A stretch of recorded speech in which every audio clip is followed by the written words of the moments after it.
വെള്ളം തിളച്ച ശേഷം അരിഞ്ഞ സോപ്പ് അതിലേക്ക് ഇടുക.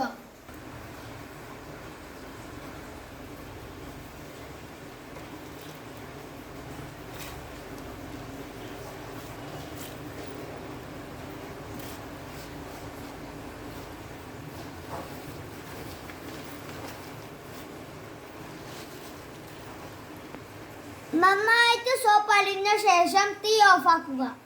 2 ടീസ്പൂൺ ഗ്ലിസറിൻ ഒഴിച്ച് നന്നായി യോജിപ്പിക്കുക. സോപ്പ് അലിയാനായി ഒന്ന് ഇളക്കി കൊടുക്കുക. ഉപയോഗിക്കാത്ത പാത്രമാണ് എടുക്കുന്നതെങ്കിൽ നല്ലതാണ്. ഗ്ലിസറിൻ ഒഴിച്ച് നന്നായി യോജിപ്പിച്ച ശേഷം 10 മണിക്കൂർ അടച്ചു വെക്കുക. 10 മണിക്കൂർ ശേഷം നന്നായി ഇളക്കി യോജിപ്പിക്കുക. അപ്പോൾ നല്ല മണമുള്ള ഹാൻഡ് വാഷ് റെഡിയാകും.